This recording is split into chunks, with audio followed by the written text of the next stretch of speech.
the inspiration of children. That's the first important message that I'm bringing.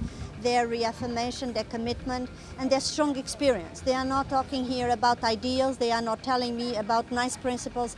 They are telling us, all of us, about wonderful experiences where either they have suffered the impact of violence or they have been aware of those situations through friends, but more importantly, where they have made a difference in sensitizing their families, their friends, members of the community, their schools, and where they see that there is a change in behavior in relation to the acceptance of violence against children.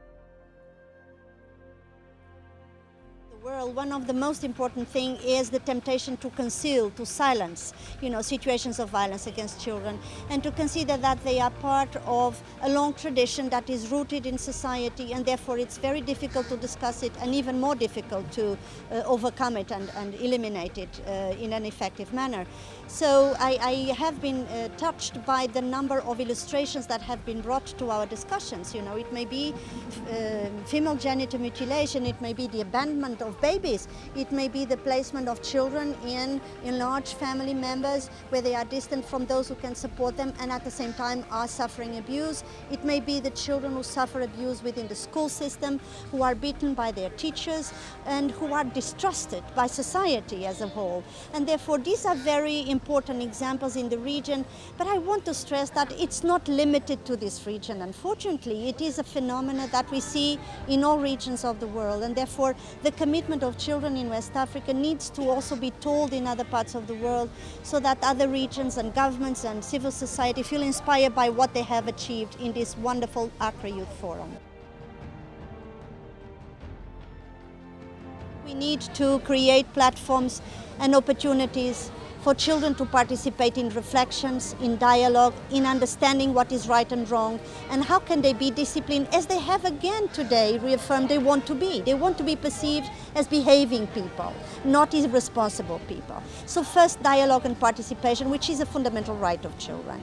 But secondly, it's of course very important that we test out and promote positive discipline approaches, that we reward children when they do something right rather than simply knowing how to punish them when they do something less right, that we try to explain what was not perfect and they could have done better. So the model for them is really a sense of improvement all the time, rather than feeling hurt and feeling hopeless because they are not the responsible citizens people would like them to become.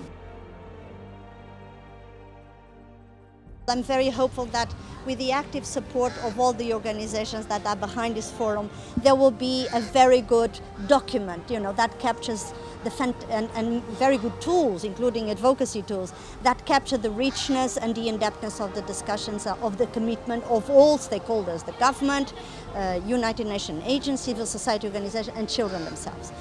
The second thing is that I would like very much this youth forum to become an important advisory council to my mandate, and that I can relate to them as a sounding board of how things are improving, what is the progress that is being made, what are the challenges that prevail, and how we can promote recommendations that can achieve speedier and stronger and more effective results. So I look forward to a continuous process of collaboration with the young people participating here.